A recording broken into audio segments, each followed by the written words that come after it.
Steve, did you? Yeah. Well, one of the problems we incurred in recent years, it used to be every year so many new buildings got built and our tax base went up.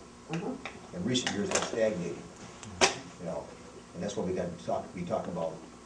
How do we jumpstart getting things going again?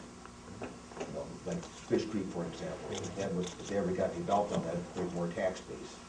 Yeah, it's a sort of a little bit of a chicken and egg thing, Right. Isn't it? But see, the thing is, if your tax base goes up every year, you can maintain the taxes because you've got the extra revenue coming to cover your future expenses. So basically, in the past, we could grow our way out of budgetary issues, and that's just not likely to be an option. So now we have to pay a lot more attention to what are we going to be willing to collect in revenue, and then what do we need to prioritize for spending that money, and how best to spend that revenue in kind of a state of equilibrium, not 20% gains in some year because of a lot of new development coming on. We really need to define what our core services are and then what we want to do about that. And that literally are the limits. You're right, we're never going to be a growth community again unless we can annex 4 more townships, and I'm not sure there's a lot to go around. And then what do you do if gas goes to $5 a gallon? Exactly. Yeah. So one of the things that then we have some strategies. We're kind of deciding what the elephant looks like, touch the toe, the tail, the husk, right? And we, by all these definitions, but now how do we get there, right? That's then the challenge. We prioritize. We do things. How we get there are the strategies we choose to employ. Yes, and we can't just think about that piece. We have to figure out in the city our age and the fact that we're not a growth anymore, how the redevelopment fits into that. Okay. Because it demands some spending, but it also demands some tax base changes if you plan it.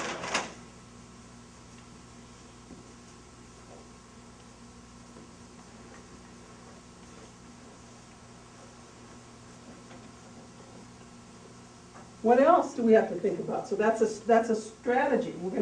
This is a strategic issue. How does redevelopment fit into achieving financial sustainability, right? What's another one? The issue of taxes and fees is going to have an impact because there's a balance between making the community affordable for residents and for businesses. What did you say? What is the word? Affordability. Affordable, okay. If we say we're going to have a high level of services and we're going to have taxes that are way out of whack with neighboring communities, then that's going to hurt our ability to attract and maintain businesses and residents. And then that creates a downward spiral of depreciating values and then more burden being put on the people that are left. Okay, so then what's our strategy around taxes and fees to achieve, excuse me if I'm repeating, but they say if you repeat, people understand better. We need to avoid sudden shocks. Pardon? Avoid sudden shocks. Avoid sudden shocks. So a strategic issue on how to achieve sustainability, take 7 times, okay, I'm on 3 now, right? Would be to, how does redevelopment fit into it? How do taxes and fees fit into it? What else might be a strategic issue that we want to answer in this process of achieving sustainability? Will? Well, it seems like it was said before, but it's not on the green list, and that is the prioritizing our services. Right. Yeah.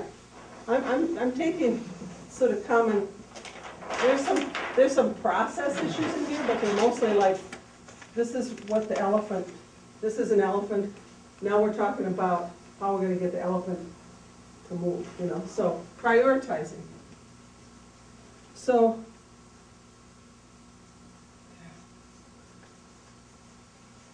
right, picking and choosing, setting some goals, and how you prioritize is all based upon what your view and vision is of the future and how you want to get there. What might be another strategic issue that we would need to examine or answer to determine, to get to financial sustainability? Yes? What's our strategy, yeah. I'm not sure the best way to express this, but I'm thinking about something along the lines of capital assets. And what I mean is, you know, if you have a business and you've got buildings and equipment, just like a city, then just owning those is not necessarily free. If the equipment is out rusting, you're losing assets. If the buildings are falling down, you're losing your assets. And so some of the prioritizing has to be, what are the assets we need to maintain? And are there assets that we have that we need to dispose of because they're not being used effectively, or, for example, or we need to have some different asset. Yeah, okay. Fire stations So, provide yeah, some good that's a examples of classic, and thinking about this. that would be like, okay, so some decisions about how much is it gonna take a process to maintain these, let's say, 5 fire I mean, stations if you're, over time. on a household right? basis, it's Right. not just a question of can we afford to buy a new car? Right. It's, can we afford to maintain 6 cars? And if we Right, have 6 something cars, like there's that, only yeah. 2 people in the So, house. so those are the choices, and I think Or along if we only have with 1 car, that. maybe we need 2. Yep, so that's kind of some decisions, and I think, now that Michael's gone, please, I was just gonna say, and it affects things like our sewer system, our infrastructure, all over. What do we do now, instead of paying 3 times more later, you know, I mean, or how, so choices on capital improvements and infrastructure. There's one thing that nobody's mentioned that came to my mind, yes. I think we've got to be somewhat forward-thinking and have some understanding of what the future is going to bring. So maybe 10 years, some understanding of what's ahead of us and what some of those expectations are and So you future mean, needs and so a strategic issue that needs to be answered is, as we deliberate to achieve financial sustainability would be, see if I'm right, like, what's our forecast, right? What's the future bring? Not only economically, but the demographics of our city. We know that as the population changes, the economics change, the needs change, right? So future economics, all right, et cetera, economics, you know what I mean. All right, Steve? Well, you mentioned it. I know when we were doing the fire station study, demographics is huge. We need to determine where the city is at now, where it looks like it will be in the future, so we can determine, you know, what our needs are going to be and try to be able to move in that direction to fulfill them. Okay, where are we going now? All right, so we can't answer the question, your point would be, I'm not saying that this is true, but your perspective is that we can't answer the question of financial sustainability, what that looks like, without at least examining what the demographics are in our city now and where it's going. At least it should inform some of that, at least as we go farther into the analysis. Anything else? Yes. I don't know how we do this, but we have to help redesign citizen expectations, because a lot of the resistance and a lot of the complaining comes from, well, we've always had a lot of, but now you have to add the PS, but we're not gonna pay anymore for it. The what? Did you say the what? We have to, you know, people want, we expect this, and this, Yeah. because we've always had Yeah. it, but we don't wanna pay anymore. Yeah. And so, while we can always survey people for what they want, what the survey usually says is we want what we have now. Yeah.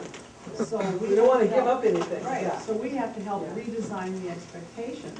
Okay, so That, that's another strategy. not That's that another you're telling strategy. people what they want, but you're probably telling them what they're gonna get. Yeah, and you might be telling them something they don't really necessarily want to hear.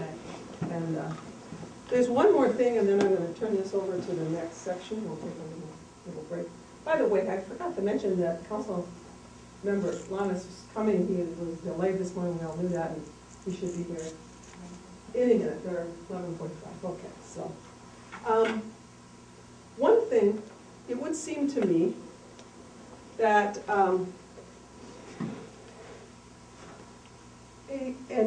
strategy let me define strategy so we all know what I'm talking about anyway, you know. Strategy is always how are you gonna get someplace. It's not necessarily what you're gonna do, but how you're gonna do it and then what that how implies, okay? So a strategy that you can employ to get to financial sustainability, which we all agree, living within our means, over a length of period of time, still providing services, all the common elements in these definitions, would be also to consider doing things differently, i.e. shared services as a strategy to getting there, right? And that's something, does anybody agree with me?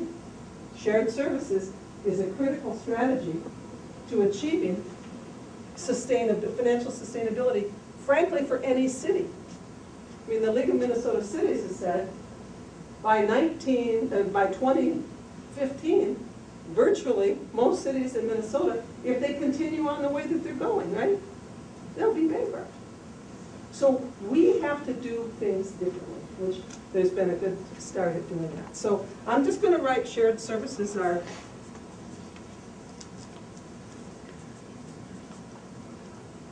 also a strategy to use. All right, good. Good. Yes, John? No. Oh, just that here. I thought you had something. Yeah. This is just straighten it out, it's here. Okay, anybody else have any comments about observations of what everybody wrote down? Any observations? Jim? Chuck? Yeah, Gabby? Well, as we were having this discussion, writing these things down, and we came out with the departments cooperating and working together and all that, having been a teacher for a long time and gone through this financial issue earlier, what often happens when you have this kind of crisis in front of you is one of two things happens. You either end up with the team approach and how we can do it together, or it's dog eat dog. And like, well, the arts can't go, but yeah, but we need 8 years of math in 4 years. I mean, all those kinds of conversations. And so we have to choose our direction and talk about team approach, but there's a way to build that.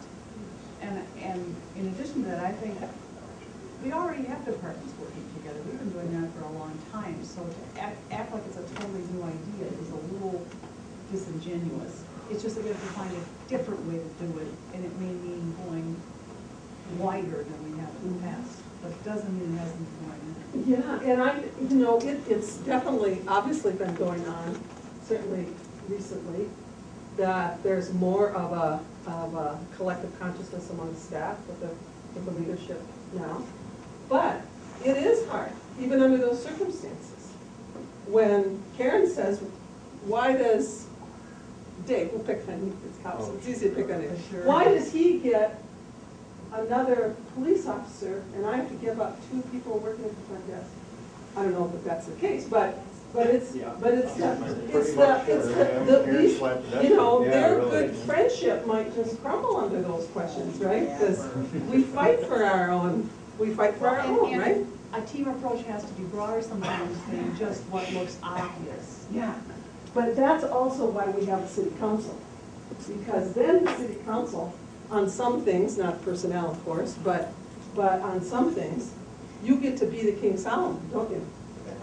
You get to be the bad guys. You get to decide, like, this year we're not gonna fund the financial department, Or we're not gonna, or, those are the kinds of issues that you get to decide. To a certain extent, on the higher level. Is that right, Jim? On the higher level. So, let's take a break, and then I'm going to turn it over to, we'll turn it over to Chuck and the next item on the agenda. Thank you so much for your attention. Good work. And, let's collect all those papers. Will you send them to your right or your left? One way. And Jim, will you collect all of them? One way or the other. Yeah.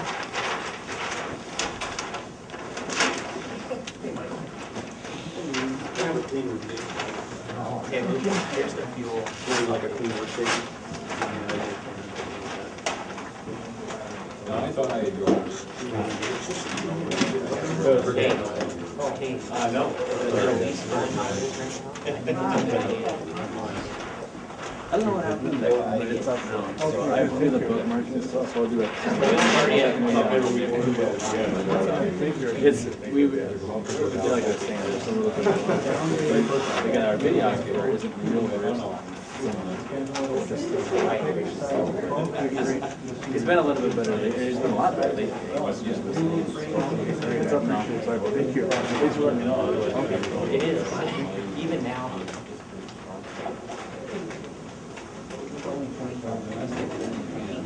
We did the big picture. Stability and everything. Some people are saying.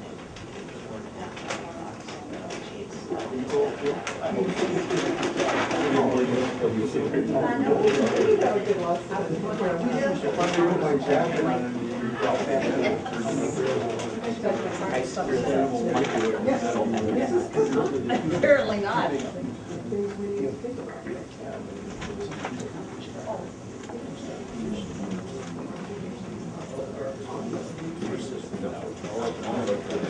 How much time do you want to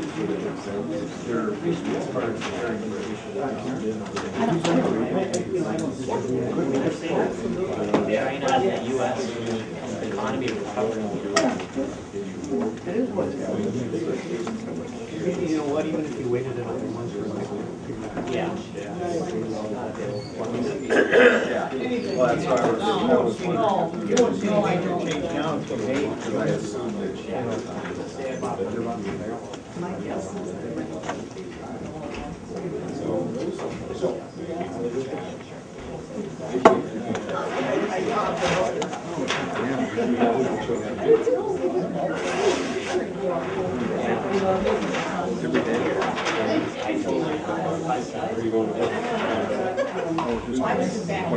I was gonna say, it seems like you did come through at the end. Thank you for doing.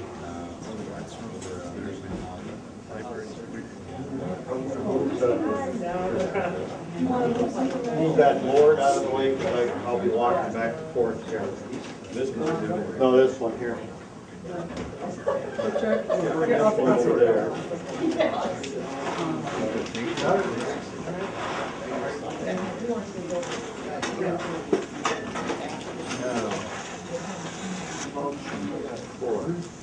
How'd that work? The work? Steve can help you, I think, in that. That works really good too. So I'll just leave this here? Should I put the thing on the floor? Because they didn't sign it.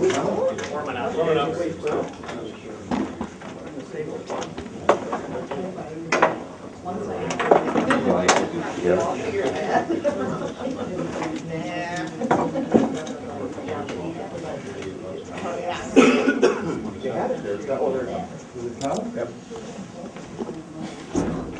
I think I gotta go one more. You may not believe this. Oh, there you go.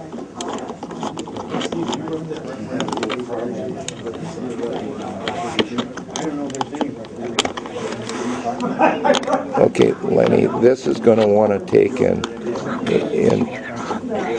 drop down.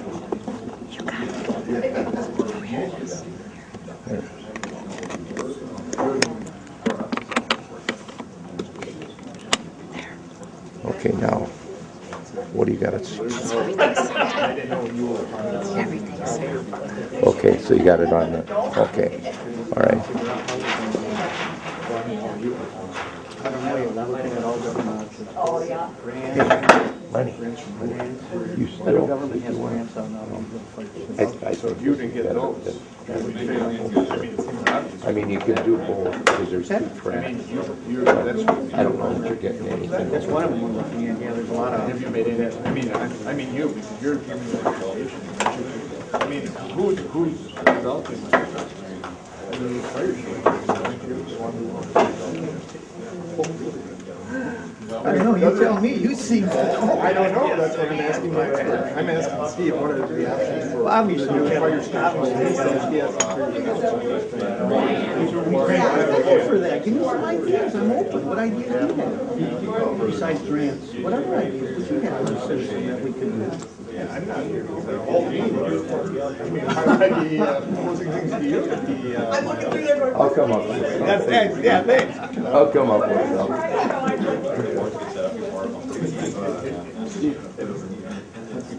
Cleared where there wasn't slush, and so it's a little bit of a rhombus this year. Hey Jim, are you still in California? No, but there's big corners and small corners. You just can't pick fire stations up. Yeah, we're at about 5 weddings now.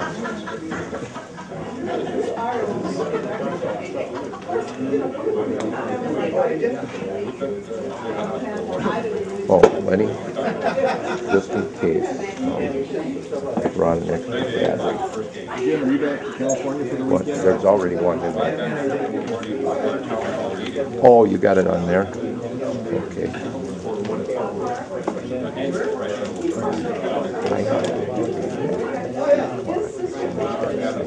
I'll be back here. Can you, you'll be able to tell the level of sound you're getting now? Yeah, just so it bounces up.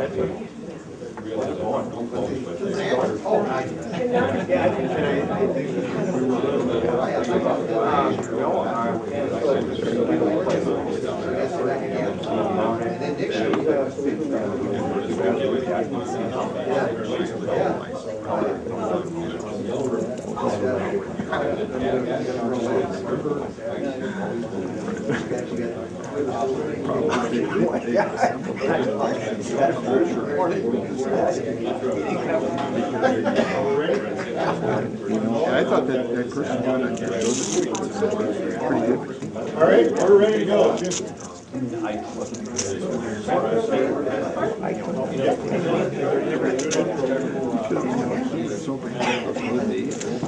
It does. Of course, he doesn't want to commit. It's just like the conversation, John F. always had a conversation with himself and regime. But look, did you see John Nephew come over here? Heaven's conversations. He stood over there and talked to the regime. Who are we missing? Kathy and Michael.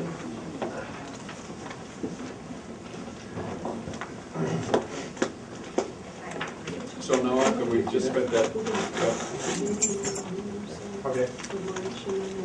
Okay. Sure. so now after we've just thrown out all those thoughts and whatnot, you processed all that information already? It's amazing, your amazing staff took what you just did in the last break, we put this 50-point PowerPoint presentation together. And we got it printed into your packet. Just like that, absolutely. So, pretty much, staff is on board, ready to go. So, in your packets are all the slides.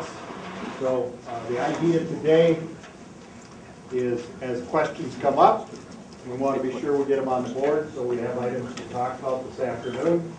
The staff kind of had a little bit of a head start on the council in trying to get the determination of financially sustainable. We've been working on this, the department heads have been working on this since December. And, this is not a presentation by me, this is a presentation by the department heads. So they're going to add in at various times. At some points I'm going to call on them. They know what their presentations are. They're going to try to limit their comments because, as you are well aware, what we have is literally a view from 30,000 feet. I mean, we could spend 200 days talking about what we have, and we're going to try to do this in about 90 minutes. So certainly our goals, as we said for today, are literally to provide you an explanation of where we are with maplewood finances and you know, what that impacts are, what expenses are, more importantly trends. Dewey brought it up here. What does the future look like? I mean, we obviously can't predict that, but kind of from where we've been, where it looks like we're going to go and what that means. I think we all know we've been adjusting using some of the different techniques and extensions, certainly not like the state of Minnesota, but again, it kind of, you know, you make some shifts, you spend out of some funds. you use some reserves, and at some point in time, you have to start paying those bills back. And so what we're saying is that 2011, from the department head view, this is time to really start that transition year and start saying, okay, we've done that. We need to, as we just went through this exercise that Barb led us through, okay, the key point, number one, we're okay. I personally do not agree that all cities in Minnesota will be broke by 2015, because I know, I'm confident that Maplewood will not be. Okay? We're not going in that direction as long as we understand what we're doing today. But steps are needed, and in many areas, and we all went through that exercise, we went through that process. We talked about what they are, you know, and today we're going to kind of give you more of that, what we think for a transition, what your role is. So from council specifically, the staff as well, we've got a number of questions listed in here, but we want to be sure that Barb gets those up on the board, because that will really be our discussion for the afternoon. Second thing, as we talked about, we're going to develop those priorities. So that as we start getting the questions, council, these are the ones that we as staff, all I did over the last 5 weeks with the staff members is, okay, what are the questions that we want to get from the council? So that question that Barb asked you, sorry, we already cheated. We've already been working on it for 5 weeks. Okay? We want to know, okay, as you as a council, are there some areas that you feel are untouchable? We're going to talk about some of those. Are there areas that should be restructured and reorganized? Do we have the right people working in the right places? We've kind of realized that we're not going to get a lot more staff. So more importantly, do we have the staff working in the right spots? What are your priorities? Where are they? What should they be? And for the council, how do we make those decisions? Jim's the city manager, he operates it, but you've got to give us some guidance in making those decisions. How do they happen, and where do they go? Lastly, let's set some parameters. And this really is, last year's we talked about, Barb hit it really well. I mean, we got together as a group and we said, okay, these are our 7 goals. They're listed right then there. We keep them on the back of our council packets. We look at them, try to look at them every couple of weeks. But really now, as Jim said in his introduction, okay, we've got those goals, we've worked on them. Now let's use this process to kind of set those parameters. This is really the kickoff. Gail's been going to work through the rest of February to kind of close the books on 2010. But then really we're going to start the budget process for 2012. So we know where we are in 10, and how do we start the year, what are we doing? What should be addressed first? Do you have an appetite for a tax increase? If no's the answer, we want to know that. But what's that range? And certainly we're not going to lock it in, we're not going to be there. But something in excess of 2 to 3%. And last year we did 5, and that was tough. I mean, we recognize that. But you know, what are we going? What areas can be decreased or eliminated? I mean, it's not what we talked about for our financial sustainability, making sure we're doing the right things. What that literally means there's going to be trade-offs, and we're going to talk about those today. So goals for today that we as the department heads want to talk about are literally those areas. So first thing we want to do is simply understand, make sure an understanding. And again, this is from 30,000 feet. This is Finance of Maplewood 101, starting from the first. Okay? Financial planning, what's happened over the past 5 to 10 years to put us in the situation we are today? Obviously, our operating expenses probably aren't sustainable in the long term without some significant changes. And we've been using reserves. Obviously, at some point in time, you run out of reserves. We're not out of reserves, but we need to come to grips with that. Council, you're well aware. We've deferred a lot of things. Simply to saying, okay, in the capital improvements, you know, we've got a list of them. We're going to talk about those, the list of things. Those deferred items, at some point in time, they keep coming due. So if you defer something today at the MCC, you'll get it next year. It doesn't go away just because we said we weren't going to fund it And then we've taken those expenses and put them to ongoing expenses. So it's kind of that deferral process. And simply, some areas have been ignored. You as a council said that last year, said, you know what, our park maintenance is a high priority. If we've been ignored, Dewey's talked about that, where we need money there. Our open space areas, we bought them, but we never put together a financial plan to take care of it. So at a point in time, those bills come due, so we need to be there. So Gail is going to talk from her seat, she said, because she's got her computer ready to talk about some of the revenue trends for the city. Where are we, where we're going? So Gail, do you want to jump in at some point in time and talk about the favorite word, taxes? Instead of throwing a bunch of numbers at you, which can be hard to visualize sometimes, I just put together some slides on the revenue sources for the general fund. Tax revenue is the greatest source of revenue in the general fund. This slide is based on actual collections, not the levy. So if we have delinquencies, they're collected in a future year. So that's why, you know, this may be skewed a little bit from what the actual levy is, but this shows the collections over the years. And 2002, remember, is the last year we received local government aid. So this kind of shows it's been a steady increase, and it probably, I mean, because it is our biggest revenue source, I don't see the trend changing very much. It may stabilize for a little bit, but then it'll... Yeah, can you talk about this being equal to there and actually the decrease and why that is? Well, in 2007 and 2008 was, I believe that was the year that there was no tax levy increase between the 2 years. So the amount we levied was the same in both years. But collections from since 2007, I believe we've had more delinquencies every year. So there's more delinquent taxes sitting out there ready to be collected, and we're just waiting for them to come in. John, you had a question? Yeah, one of the things that anytime I look at this kind of historical thing on Maplewood is I wonder what are sort of the development milestones, because this is just raw levy. It's not you know, rate or average tax for a median household or anything like that. So in the early part of this, some of that growth, is that like when Legacy Village was coming online and other developments? Are there any sort of historical mile markers that we could look at in understanding? And that's one thing we put together, maybe we put it on the board, is tax rate. Actually, because remember, property values in Maplewood increased nearly 20% a year for a few years. Well, even though we might have raised taxes 4%, that means our tax rate was going down.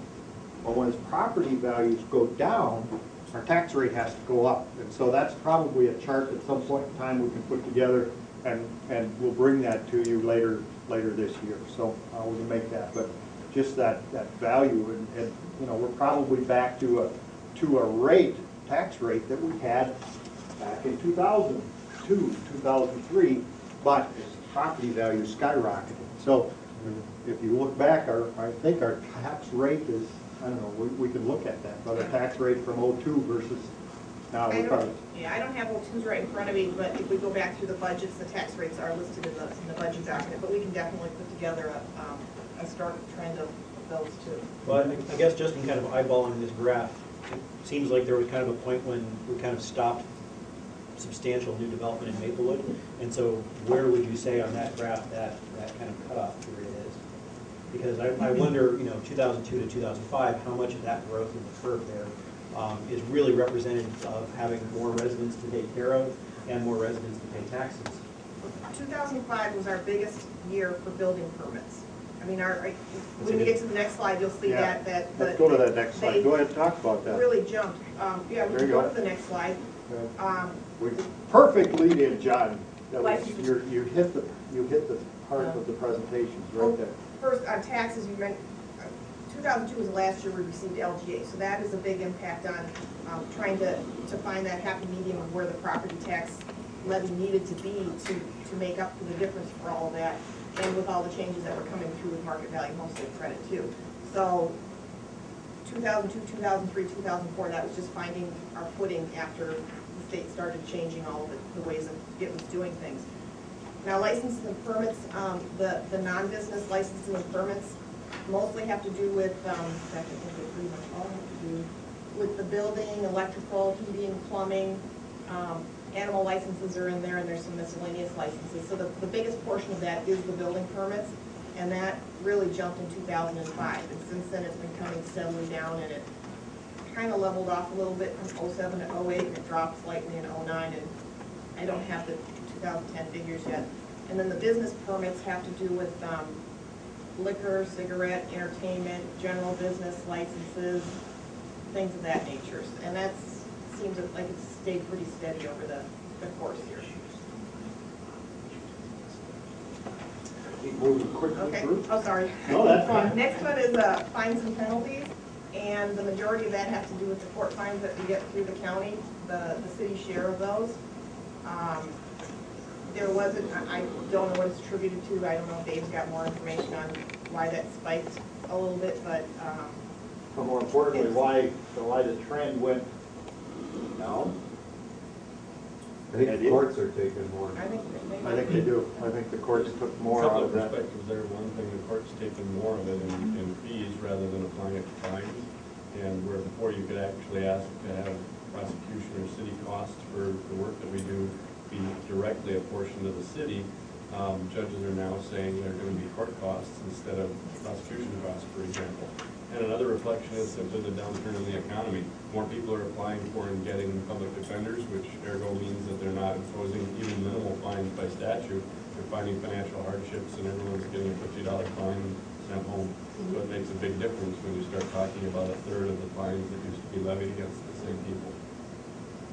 Okay. Next chart. Next one's on the intergovernmental revenue. As I said, 2002, that includes our last payment of local government aid. And then that dropped. The normal sources in this category are the state police aid, the fire aid, and the state street maintenance aid that we get. Those are the steady income in this category. Otherwise, there's some miscellaneous things that jump up and down. And we certainly could do a projection of that line, I think. So, pretty easy, especially given the state's $6.2 billion problem.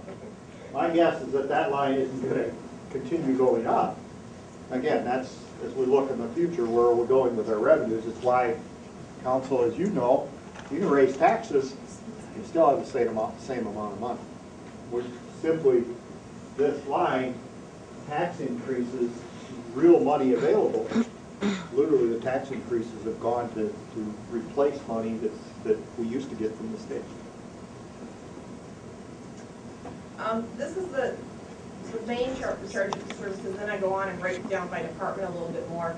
The big change from 04 to 05 is we used to take care of, we used to track ambulance service fund in our general fund, and that we took that out and moved it to its own fund in 05. So that's where that change came, that major drop came from, is just moving it to the fund. I probably should have taken that out of the mix and shown the line.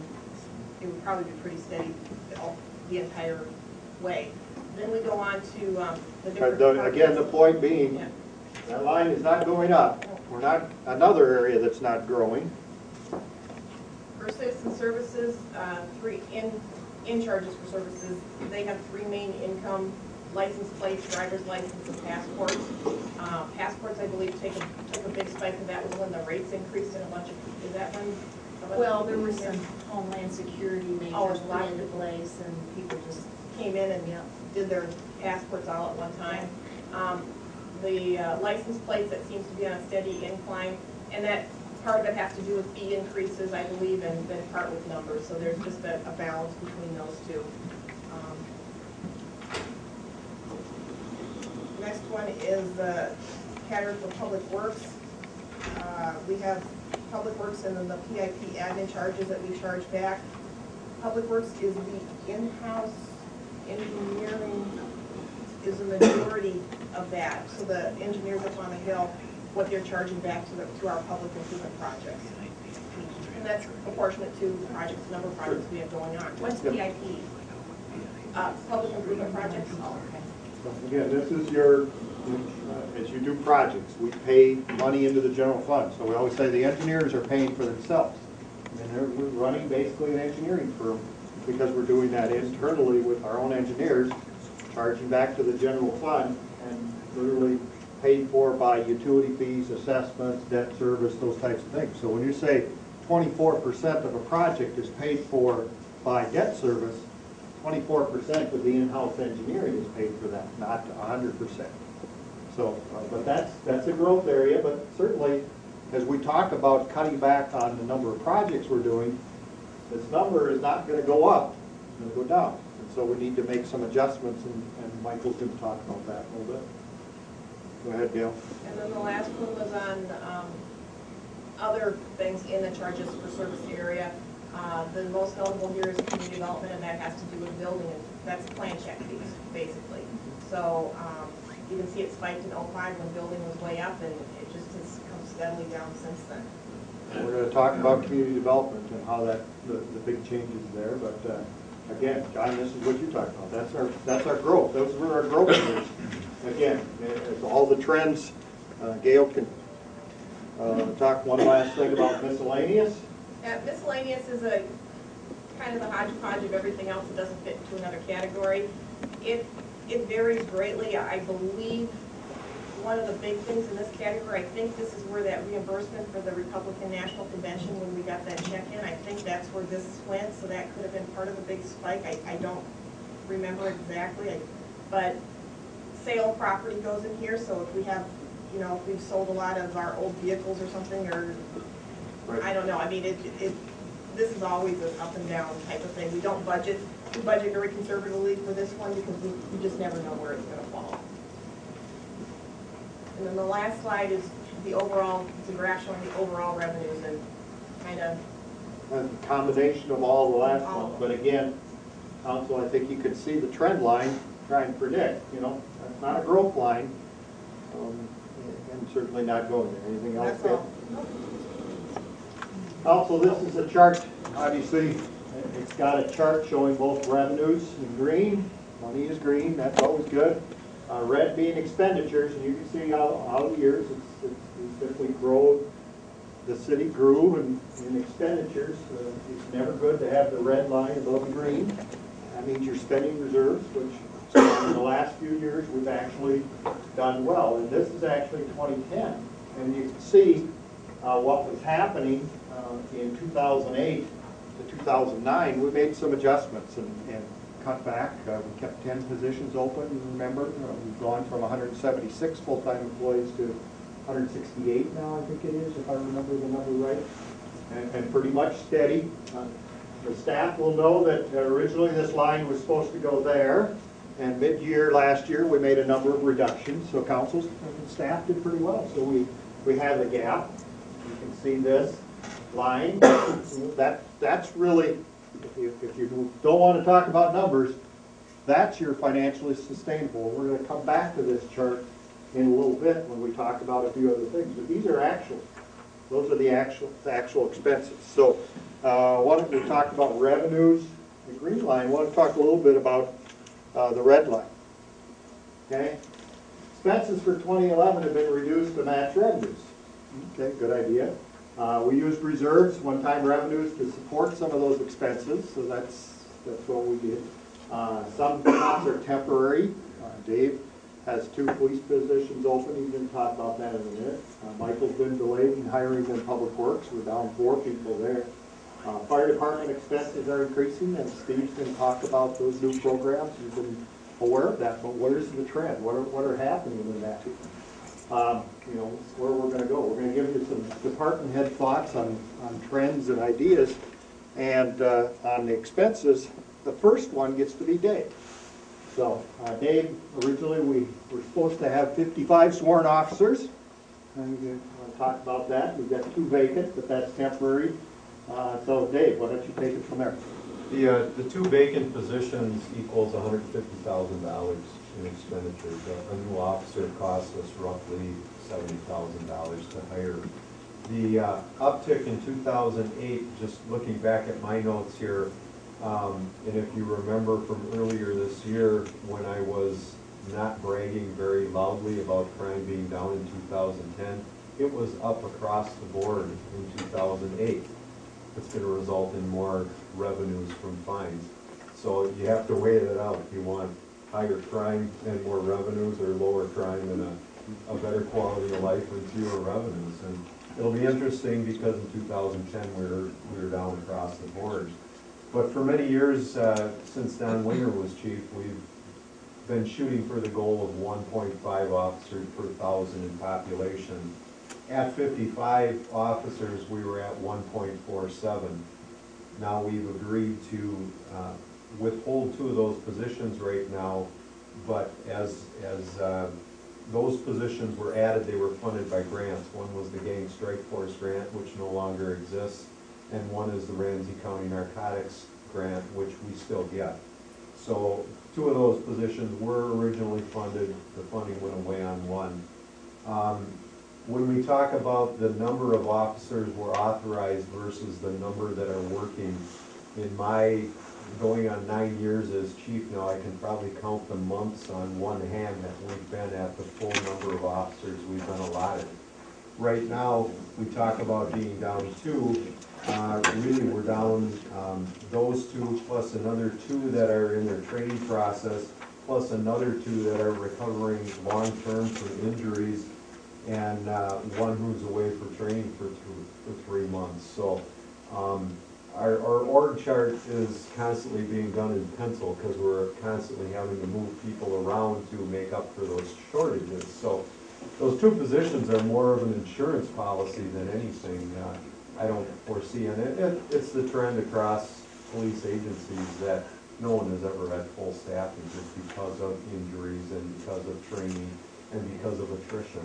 We're going to be losing our longest serving employee, our longest serving officer this year through retirement. And he's very much earned it, and we will again have that attrition period. And that's not you, is it, Dave?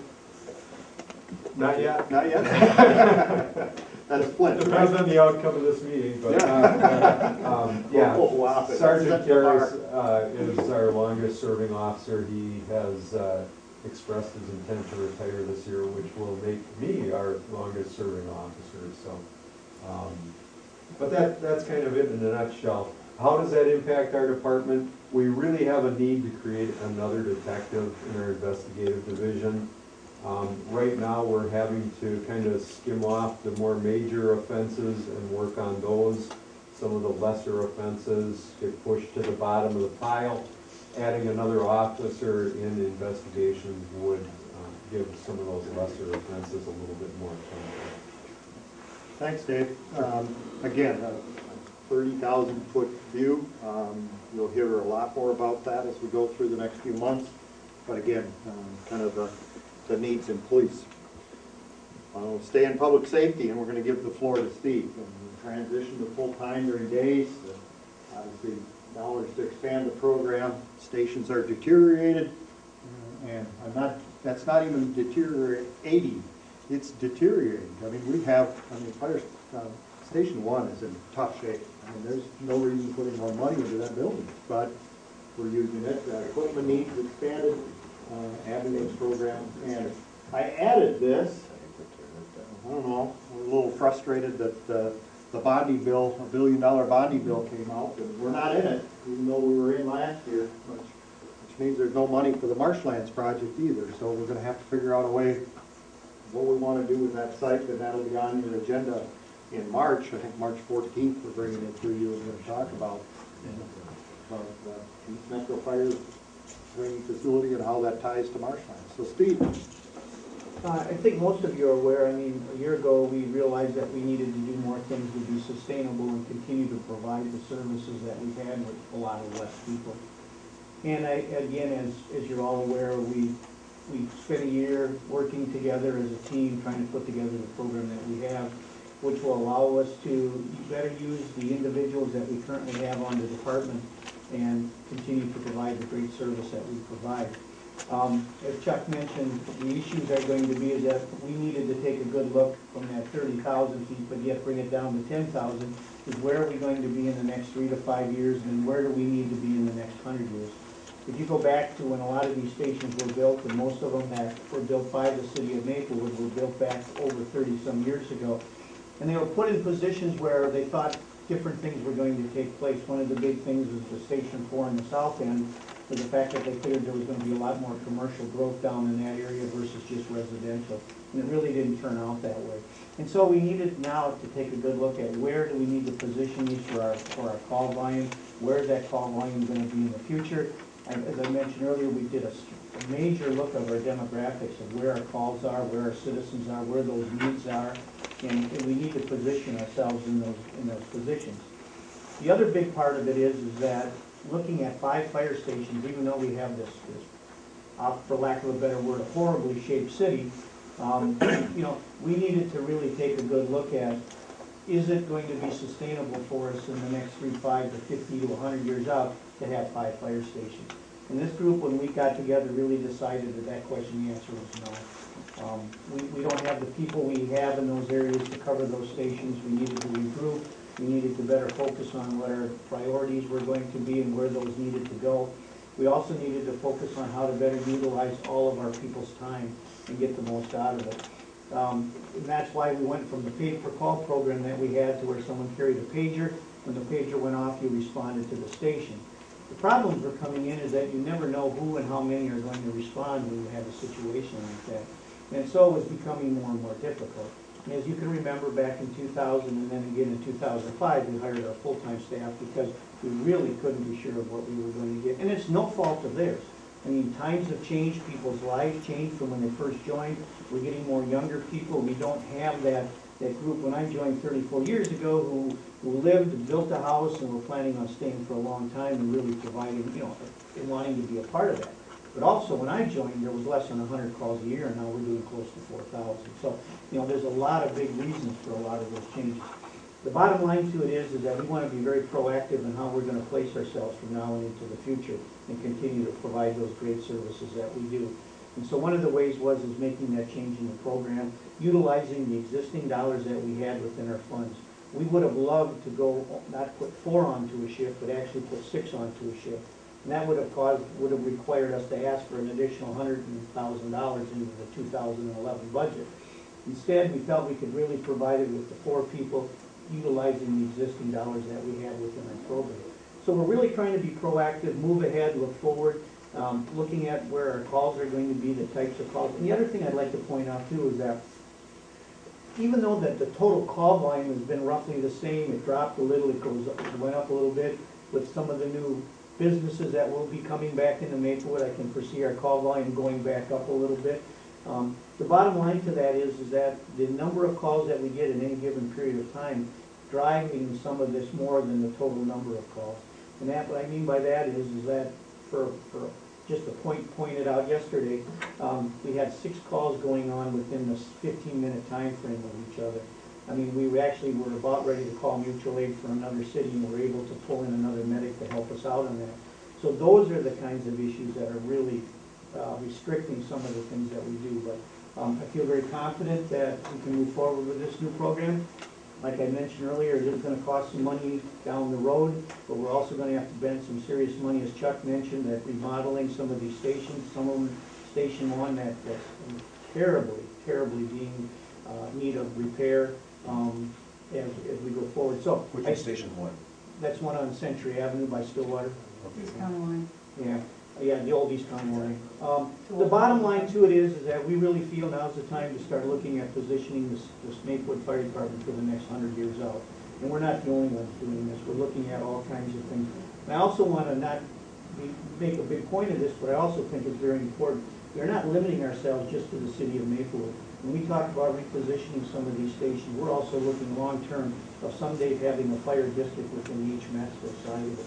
So that as we talk with the Woodburys, the Oakdales, and North St. Paul's, as we do this, we're also looking to position these stations so that we won't have to come back at some point if this were to happen and say, we need to build another 5 stations. We're trying to position these now, meeting with them, talking about it with them, for what might happen. How far out do you foresee having fire districts? How many years out?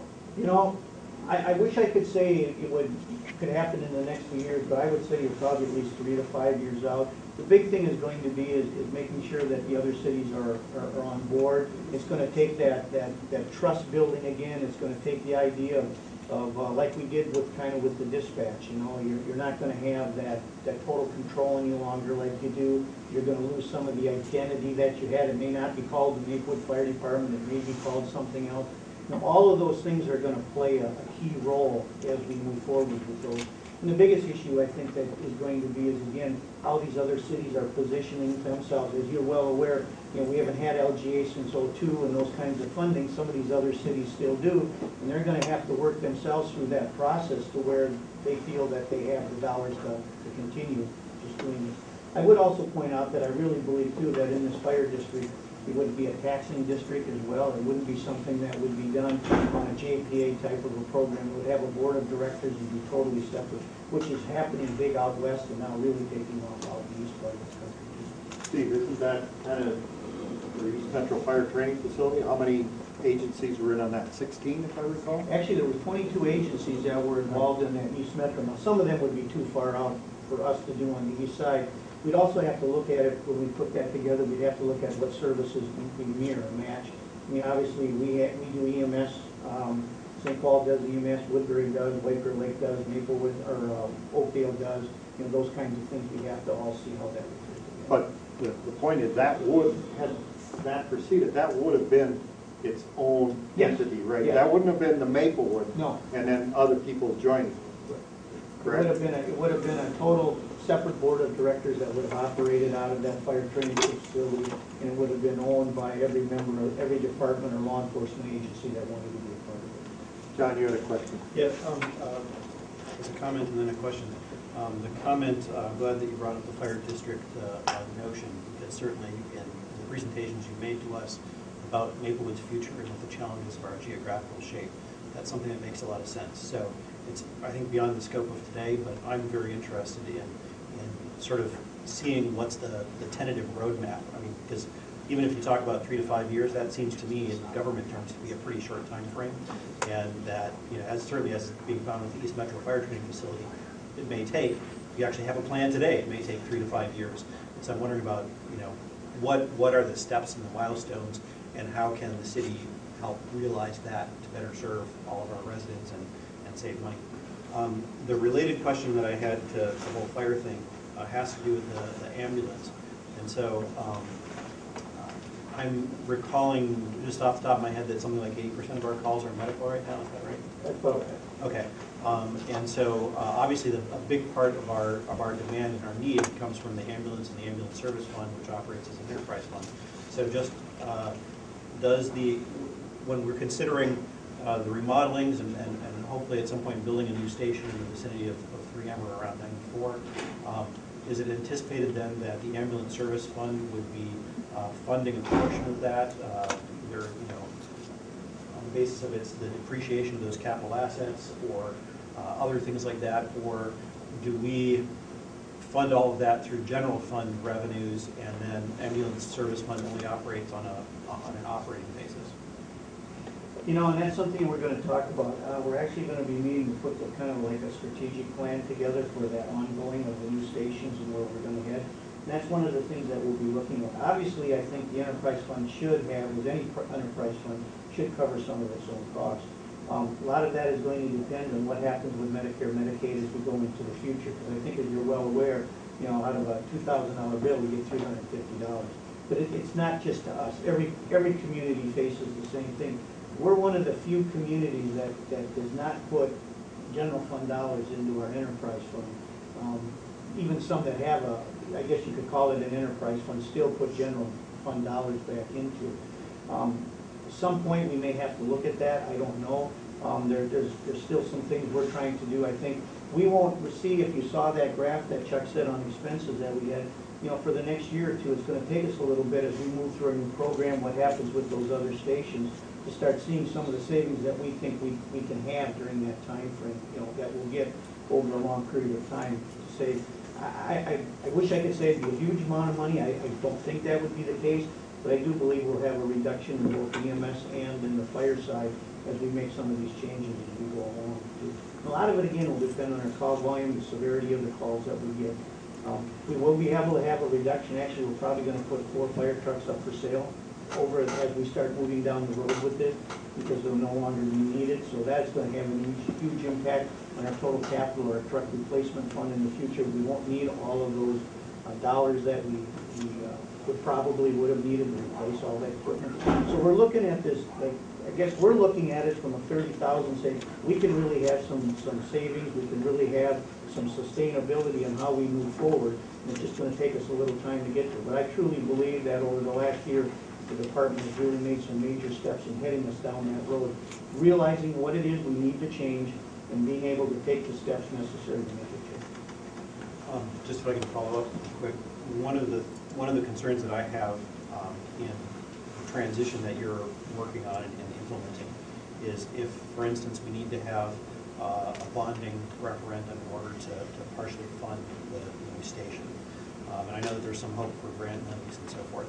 I think making it transparent to people, something that thinking out, what am I going to hear from constituents? What am I going to hear from residents as they call and say, well, we don't want to have this added up to our taxes. Why should we have to do this? One of the things I'll hear is, well, why don't we just have a private company do the ambulance service for us? Then we wouldn't have any of these expenses. It would all be borne by them, and we wouldn't need so many fire stations and so much equipment if 80% of the calls are medical. And so in terms of figuring out both how then the stations are paid for relative to the ambulance service, I think that's key. But also in terms of, if we're saying, well, look, this is really coming out of the general taxpayers through a bonding or whatever, we want to be able to state that clearly and honestly and be able to tell them, here's the kind of decision you're facing. Are you willing to pay an extra $10 a month on your property taxes in order to have the better service time than you would if Alina was sending an ambulance from downtown St. Paul through rush hour to try to get to you, as opposed to having it local service here in Maplewood? So just in terms of looking at the kind of the political and the constituent side of how that's going to be looked at, I think it'll be key to have some good understanding and transparency in the financial side there. Very good. Dale, did you have any comments on the trend in the ambulance fund itself? Anything I you didn't want? look at it for this meeting. You didn't? No. Okay. So, but in general, I mean, it's kind of It's doing a maintained. good job. Yeah. It's behind right now, and to get it back up to breaking even, there's a lot of work that needs to be done to get to that point. So, Counselor, just no reason I have to feel